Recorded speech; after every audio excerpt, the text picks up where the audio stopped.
Hello, everyone. Hello, everyone. Welcome to Bitcoin Blab number 3, the weekly show about Bitcoin, crypto, and blockchains. Today we have Gabriel as our guest. Welcome. Thank you very much, Theo. Appreciate it. Great. So I'm going to ask you straight up off the bat. How did you get into Bitcoin? I have a arts and technology background. I studied music, classical music, composition, and got out of school, and then that was during the dot-com boom. So I fell into coding, and I just kind of picked it up. So bit of a, what you might call an amateur, but yeah, I've also worked professionally for many years. So I don't have the educational background in technology, other than electronic music, of course. So I did have to dig pretty deep into, the media side of, music production, electronic music production. I produced house music for many years, and always been really into science fiction, always been really into science and technology. And in early 2013, actually, I heard about Bitcoin in 2012, so not that early, technically, not like the cryptography mailing list or anything. I had no idea I had heard of PHP, and I remember vaguely in the 90s, the cryptography sort of, original crypto wars. Vaguely, I was picking up what was going on there a little bit. But in 2013, during the big run up with Cyprus in April, I started to look into it and get curious about it, and did a lot of research on a lot of people. I think that happens to, where it's just so new and so strange. You think, how could something like that exist? And how could, there be hundreds of thousands or millions of people involved in such a thing? It's obviously not a scam, or else there wouldn't be so many people doing it. So like a lot of people, I kind of took a week to just read everything I could online about it. And back then, believe me, there was Reddit, and there was Bitcoin, the forums, right? Bitcoin What's it called? Talk. Bitcoin Talk. BitcoinTalk.org had, posts from several years, but there was very little out there. When I got into it during that week, there was about an article every other day in the media about Bitcoin. So 3 to 4 articles a week. And it was really difficult to understand what was going on, to figure it out. So I did a bunch of research on it at that time, and just got really interested in not only the technological innovation that it represents, but the societal implications, the political knowledge and political structures that informed its creation, as well as are going to be affected and are being affected by its existence. And so, of course, at that point is when I really spread out my studies into economics, politics, things that I really hadn't looked into nearly to that much detail beforehand. And then a couple months later, I began writing fiction more seriously. Okay, great. Yeah, that sounds like a lot of people's journeys. Some people come from a tech background and then get into it, and then they discover, wow, there's a lot more to this. I'm going to, brush up on my economics. Some people say, oh, I like sound money. I'm going to get into Bitcoin. And they realize, wow, I've got to learn all this. I'm really interested in all this tech stuff now. I'm going to learn that aspect. So there's a lot of different aspects to Bitcoin that I don't think everybody realizes. And today, we're in the tech section of the site, and I wasn't really sure. Should I put this in general? Should I put this in tech? But I just decided we're in tech, so that's fine. So I'm going to ask you a tough and an easy question at the same time. And it's an often discussed question currently. What is a blockchain? What is a blockchain? I actually just explained what that is to a good friend of mine who is a software developer yesterday. He was asking me about Bitcoin mining, and he didn't understand the point of it, basically. So I described the functions as best I understood them. I'm not a core developer. In fact, I've never done a single pull request in the Bitcoin code base. I've never worked on it. I haven't even seen the code. I'm definitely not an expert. I'm no Andreas Antonopoulos, who wrote a book about learning how to master or the programming behind it. But a blockchain, so a block is a group of transactions that occur during some chunk of time, such as 10 minutes, 60. It varies depending on the network, depending on really chance. And so there's these blocks of transactions that are verified by the network. Each block depends on the block before to create its cryptographic signature. So it's basically secured partly based on the previous blocks. That's why it's considered a chain, because each block depends on the previous one, except for block 0, the very first block that was created, which was actually created, in a different way. That was a special block that Satoshi Nakamoto knew would need to be created on its own without reference to previous things. But then, since 2009, every block has depended on the previous one. So it's blocks of transactions that are connected in a series, one based on the last, the blockchain. Okay, great.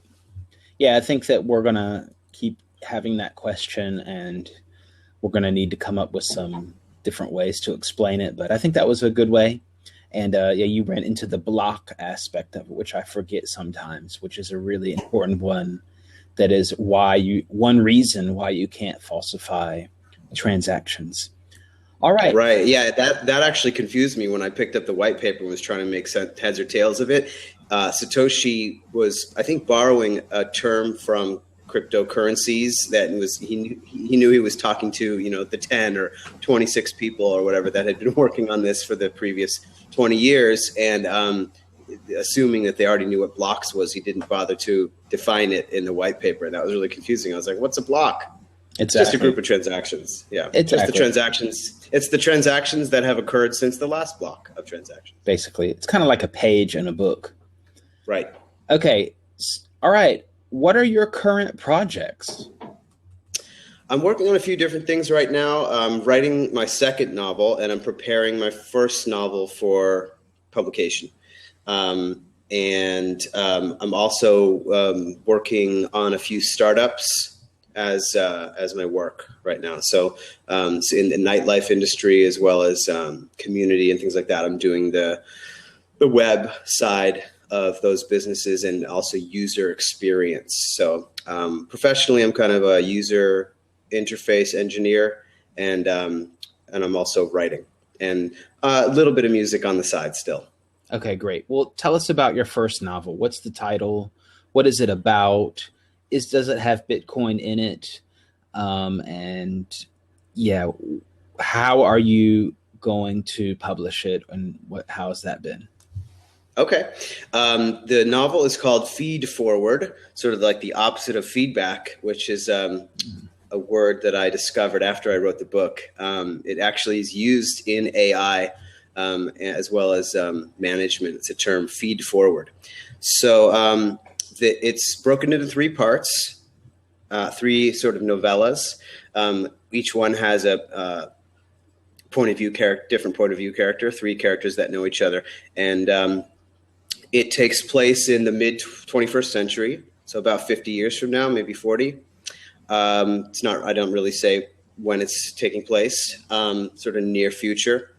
And yes, there is cryptocurrency in it.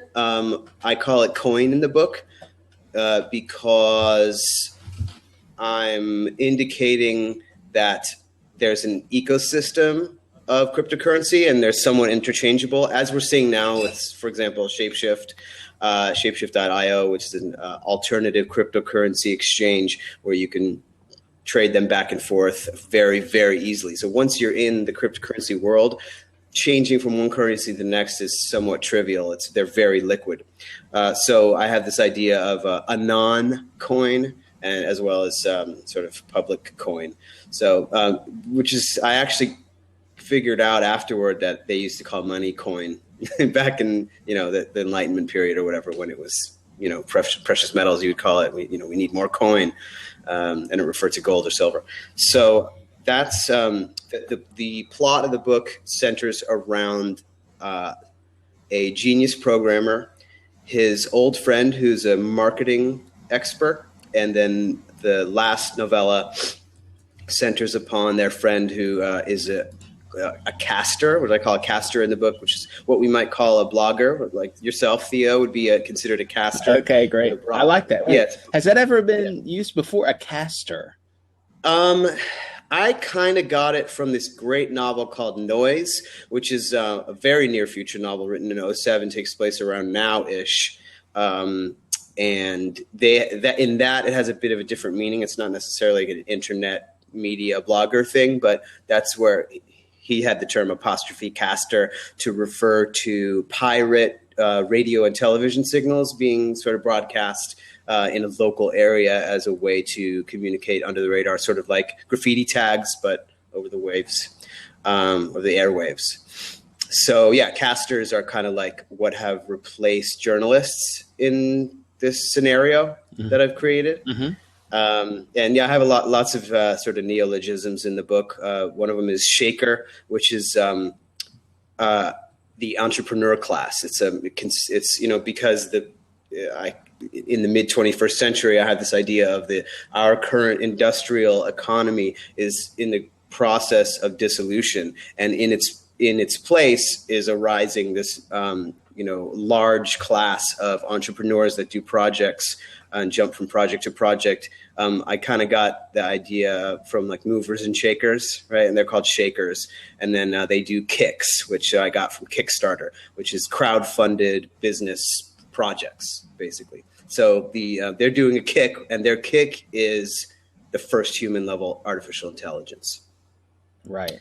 And the story follows the deception and intrigue behind the scenes as they market using deception in marketing tricks, lying and cheating, and using criminal underground connections and coin in order to fund certain aspects of it. So it's kind of a double-crossy intrigue. I would say it's a genre, sort of cyberpunk espionage. Okay, great. Well, that sounds really interesting. Okay, so the name of it again is Feed Forward. Feed Forward. Okay, great. Yeah, that is great. I really like feedback because I always talk about all kinds of feedback. I mean, most people think, I also come from music, so I think always of musical feedback and how I can use that. And a lot of people think, feedback is like, customer feedback, but that's cool. But I think when you have a music, or at least when I have a music idea, I always think of it that it's an ongoing, or you can cut it off, but you know what I mean? The flow of the feedback is really important. Also in electronics, some circuits feedback on themselves a lot. And that's a real important factor in amplification and a lot of things. So it's a really interesting feed forward. Feed forward. It sounds really like something from the Back to the Future car or something like that. Like the right? Yeah.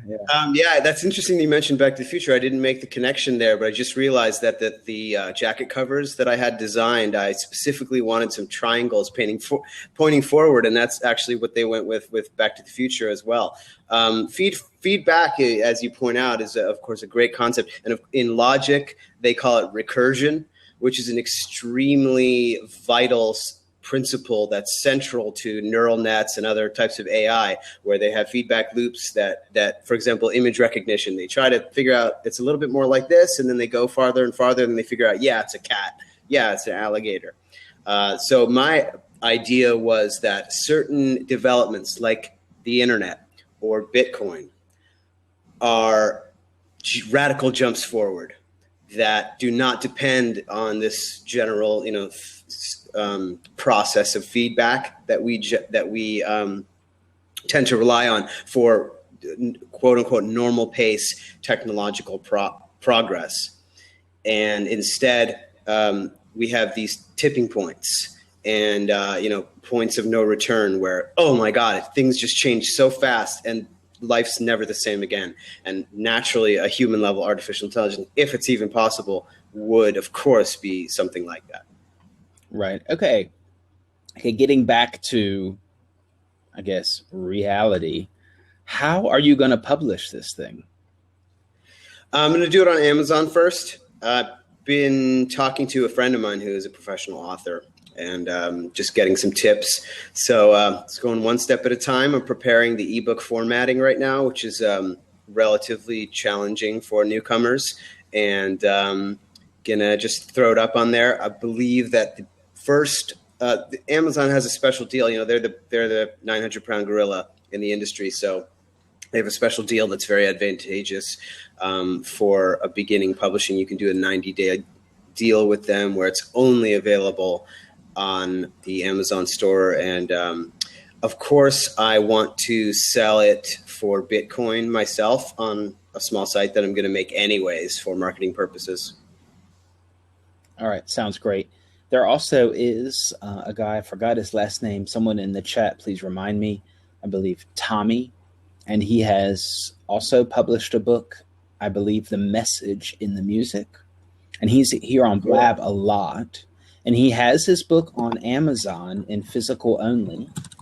So, you know, just hang out here and come into one of his and ask him. He's really helpful. It's got really interesting about the publishing process and everything. So I recommend getting up with him. Okay, moving on. Thank you. Yeah, sure. Moving on. We've got here. So you did mention in your book, you know, it's in the future. There's this thing, coin. There's artificial intelligence. And just today here on this site, I got called into a discussion, and the title of it was Internet of Things. Should we be freaked out? Or something like that was the title. And I thought, well, that's a really good title. And I think a lot of people are thinking that. And it was more like, okay, when it comes, should we be scared? And I was thinking, well, it's here. We're already here. It's already, we're moved set. We got the mobile phones, and a lot of these apps do a lot of things that the so-called Internet of Things is supposed to do. So we already are more or less there. It's just a matter of how much. And what I said that you know, all artificial intelligence is made by a human. So therefore it's kind of like amplified human behavior, and the so-called ghost in the shell is that humanness that you can't get rid of because the human had to program it. Now, what do you think of my thesis, and what do you have to say about Internet of Things? Should we be freaked out?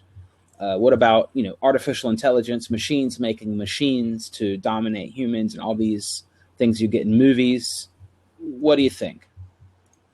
Well, you're touching on the singularity there, which is the term that the technological singularity. Basically, the term indicates that if we were to make an artificial intelligence and teach it how to program and create more artificial intelligences, that it would then bootstrap and go so fast, you know, another feed forward effect where it's kind of, you know, iterating again and again and jumping, and we would get super intelligence ultra quick. Like the movie Her has that as a theme. It's 2 months from when the main character buys this, artificially intelligent OS, and 2 months later, all the OSs leave because they've gone, you know, transcended to another level or whatever. And they are related in some way. Back to the Internet of Things. I've actually been studying that recently. Jeremy Rifkin, who's a sort of popular science writer, as well as I believe he's an economics professor. Rifkin talks about the Internet of Things in his latest book, which I haven't read, but I've listened to some interviews of his. And the name of his latest book is The Zero Marginal Cost Society. He's talking about the means of production, which is another super interesting subject, very relevant to blockchains and futurology. The Internet of Things is already here. It's more than just smartphones. Smartphones was the mobile revolution that happened 8 years ago or more. Cars are already being hacked. 2 million or 1.5 million cars in the US, I believe, a Jeep or somebody, were just recalled because they had horrible security. And you could easily hack into a car and just crash it and kill somebody. that's the future that we're moving into. And I would not say you should be scared. Instead, I would say you should be cognizant and remember that there is no such thing as absolute security. And the more you know about cryptography and security, the better you can protect yourself against things like that. I do believe we're heading toward a even more connected world, obviously. There's going to be self-driving cars that are, connected to the web. Many appliances will be connected to the web, mining Bitcoin and doing gosh knows whatever else. And the security issues that are coming up now are just natural growing pains. We will have stronger cryptography that's more hack resistant in the future. You will be able to do things, and there will still be a trade-off between security and convenience in the future. There will still be a trade-off between security and cost in the future. Just like now, if you want to buy Microsoft Word, you're welcome to. You can also use Google for free and have every single word you write being snooped on and plopped into a database that coercive regimes can easily access, and that can be used to sell you things and to create marketing behemoths in the cloud. So it's a very interesting future. Now, but I think the really interesting thing about the Internet of Things is more what Jeremy Rifkin is saying, which is that the combination of the communication protocol, of course, the Internet, as well as Bitcoin, which is, in my opinion, part of the communication protocol, as money is a communication medium. It communicates value just like we communicate concepts with words. So there's the internet. Then there's also the transportation and logistics infrastructure, and that's going to be with drones and self, flying and driving, self vehicles. And then there's also the manufacturing paradigm, which he sees as 3D printers, which I totally agree with him. In my book, there's just makers everywhere, and there's you can have real meat, which is really expensive, or you can have fab meat, or lab steak, or you can also have bio steak. I like that, lab steak. That's great. Yeah. So one of the characters, one of the first main character is in a space station after having gone up a space elevator, and he eats a lab steak, and it's bland, he says. Okay. So yeah, the Internet of Things. I think that Rifkin is onto something a bit there, where he calls that interplay between the communications network, the logistics, transportation, and manufacturing as a new industrial revolution, a third industrial revolution after the grain-based, ox one and the oil-based one in the 20th century. Now he considers us to be moving into a totally new decentralized paradigm. And that's really kind of breathtaking in scope, the effect that it's already having on humanity. But in the future, it's obviously going to be a lot more. Okay, great. So now I'm going to take a few questions from everyone here. Thanks a lot for the questions. The first one is, what are your thoughts on the 51% attack? Now, I'm also asking you, I believe on your Tumblr, you also wrote a little article about attack vectors that go on. Yes. Now, 51% attack is one that is, I would say, hyped in the media or talked about a lot in the media, at least. And it's probably one that is the least understood in general. Also, at the same time, in my opinion, 51% attack. Hello, I hear you. Can you hear me? Ooh, I lost you. Oh, it's okay. No problem.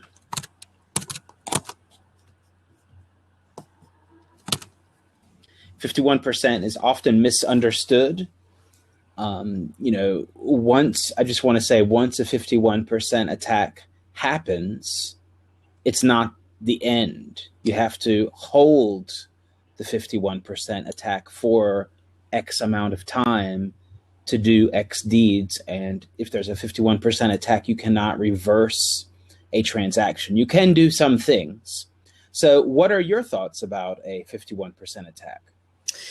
Well, it's interesting that you mentioned this subject, because in my book, one of the premises of the book is that it's taking place 4 years after quantum computers came online and broke huge swaths of cryptographic structures on the internet, including the coin. So technically, in my book, the money that people are using is a quantum-proof cryptographic coin. So if Bitcoin, for example, were not to swap out its algorithm for one that is resistant against quantum computing attacks, then it would have already collapsed and they would not be using Bitcoin in the book, which I don't think would happen, actually, but it was good premise.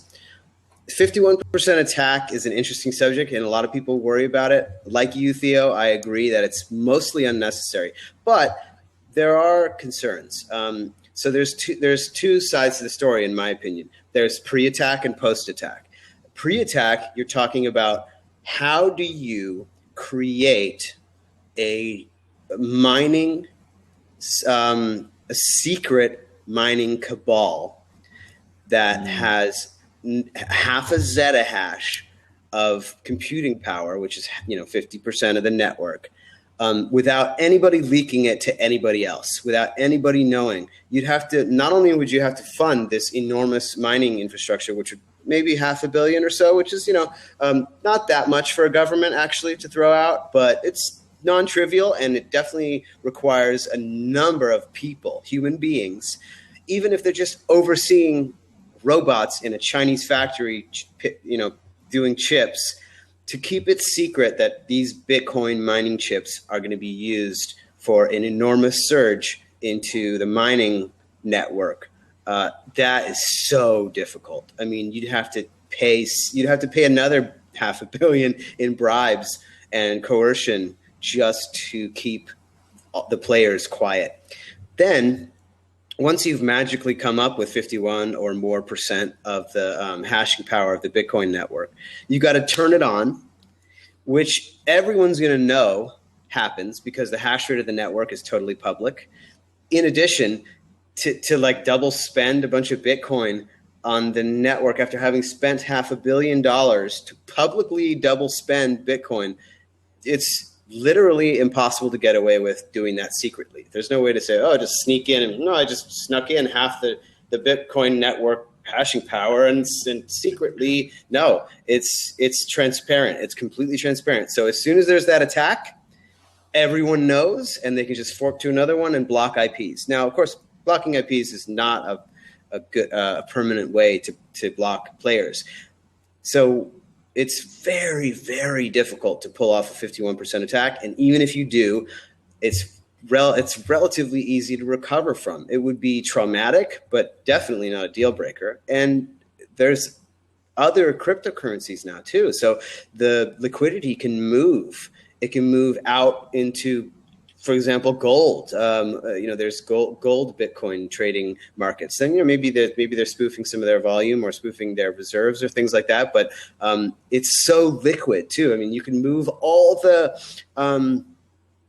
hashing power out into other cryptocurrencies that use different algorithms and then come back once the fork starts again. I mean, it's really difficult to crush something like this. Like all networks, when you compare a network to a hierarchical system, if you have proper channels of communication, they will always be stronger in the long term than hierarchies, pyramids. Okay, great. I agree. Another question we have from the audience is, how can the blockchain be utilized for things other than Bitcoin? I think that we have a few examples. There is I believe BitReserve is using the blockchain. Now, are they using the blockchain or are they using their own system? Talking out of my... Yeah, you could use it. Factum is a project that is storing, information. They're doing deeds, property deeds. Now they're doing them in the Factum system, and then the Factum system is then hashed onto the blockchain, the Bitcoin blockchain. So that is a system. No, we've got the comment Ethereum. Well, yeah, Ethereum is a blockchain. It is not the Bitcoin blockchain. So that's an example of how a blockchain can be used for some things, but presumably you can do a lot of these smart contracts on the Bitcoin blockchain too. What do you say to that question? How can the blockchain be utilized for things other than Bitcoin? I would say that arguably the blockchain is going to have even more effect on the world than cryptocurrencies. I mean, the effect of Bitcoin, the possible effect of a Bitcoin or widely used cryptocurrencies that are, take over market share from traditional government fiat currencies is astounding. I mean, over the next few decades, we're going to see some really, really amazing changes to the world that we never thought could happen. Possibly people under 30, though, would be less surprised. But blockchains are the blockchain. The Bitcoin blockchain is the first decentralized database.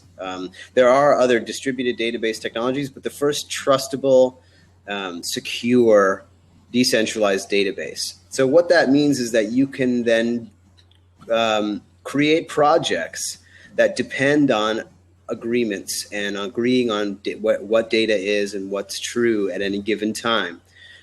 And that's a huge technological achievement. And it's something that we've needed for a long time. We've been basically working on this 1970s SQL type of database paradigm where databases just can't talk to each other. And then you have these APIs or layers on top that try to enable them to talk to each other, but it's basically just a big mess. And we have an opportunity with things like Bitcoin and Ethereum to create databases that are trustable and immutable in order to create all sorts of totally amazing new structures in not only economic structures, business structures, but societal structures, cultural structures, so many different things. And then, of course, there's the tokenless permissioned blockchains that are being introduced for sort of smaller scale, much drastically lower security applications, which are slightly interesting as well. I am definitely not convinced that they're as revolutionary as public permissionless blockchains, however. Okay, great. So you've brought up a few things. You brought up the word immutable, and you also brought up the idea of a private blockchains, is what I would call them, which were these even tokenless blockchains, which, in my opinion, are interesting. It's just totally different utility than using something like Bitcoin with the massive network and the private blockchains are a trust network, whereas Bitcoin is a trustless network. So you have just a different dynamic. I don't want to get too. I've had some good discussions. I mean, the one question is, why use a blockchain? We have MySQL. But right. But you can do. But there is a good. I have found some good arguments why you would need a blockchain instead. It is more transparent, and you can basically. What you could do with a private blockchain is you could more or less make your own little country. So you just would have to figure out who has power ahead of time. So and we would have to trust each other, but we could see what we're doing. So we could say we could have tokens too. You could say you get 10, I get 20, and I'm allowed to write this in the blockchain, and you're allowed to write this much in the blockchain, and you're not allowed to write in the blockchain, but you can send.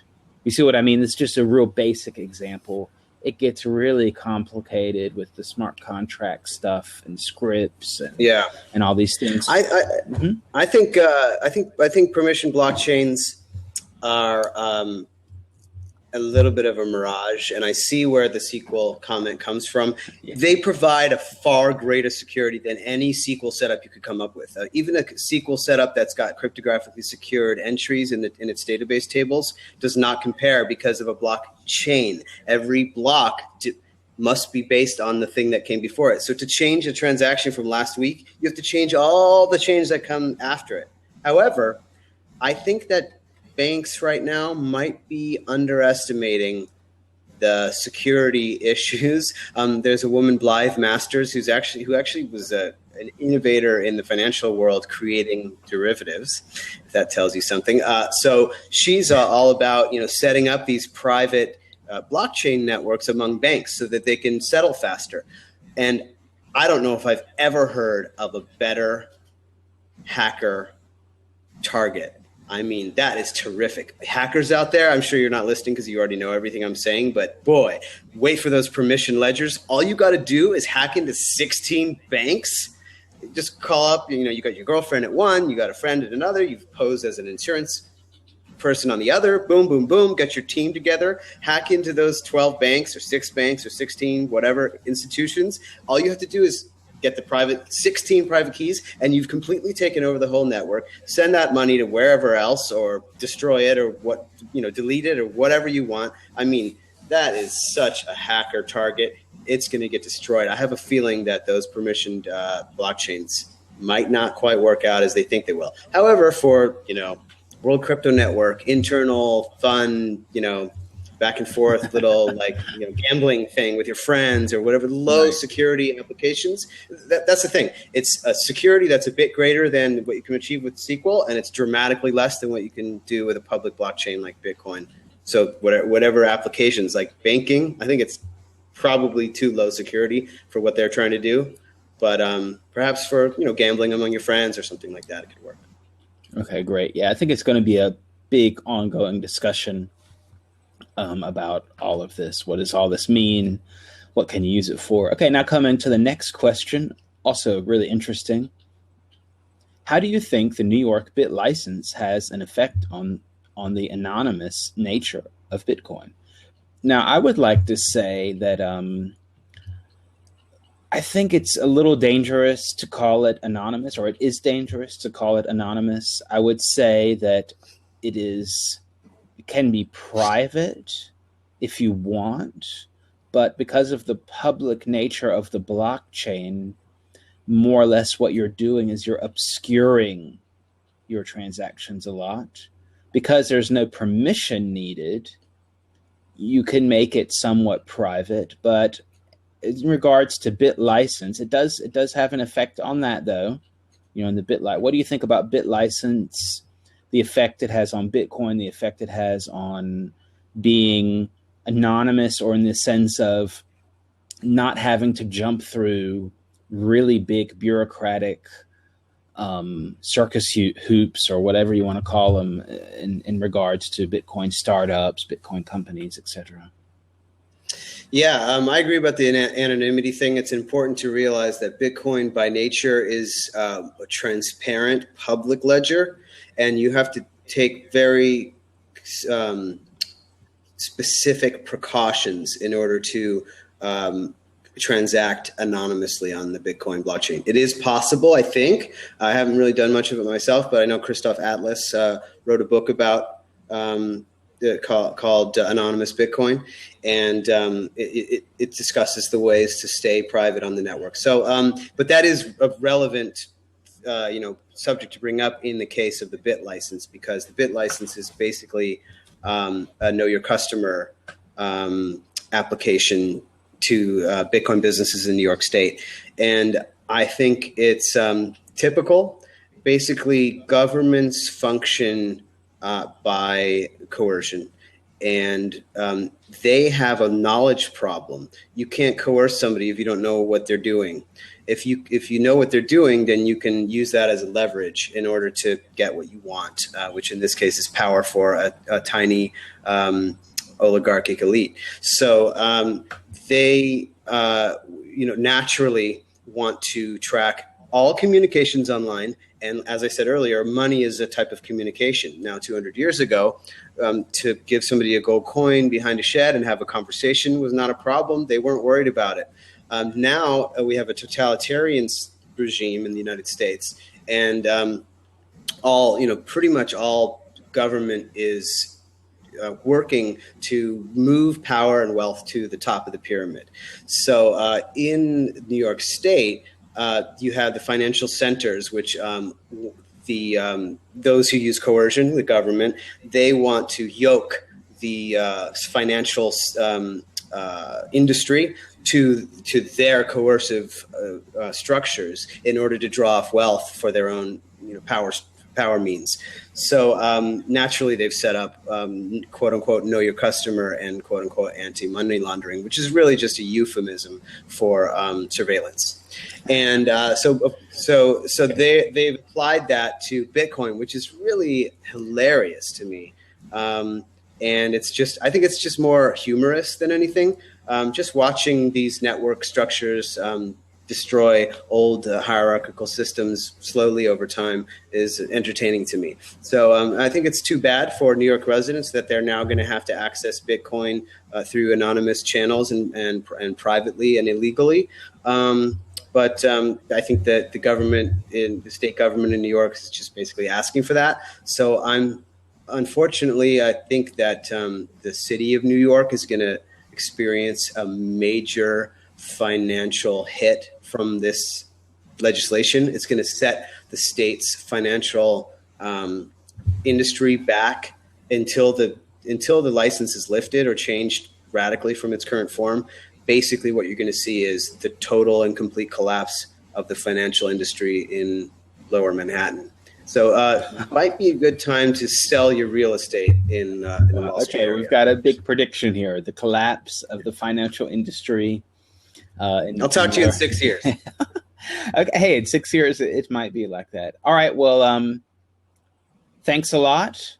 The interview part is coming to an end. I am going to open a seat, and we can have people come in and continue the discussion.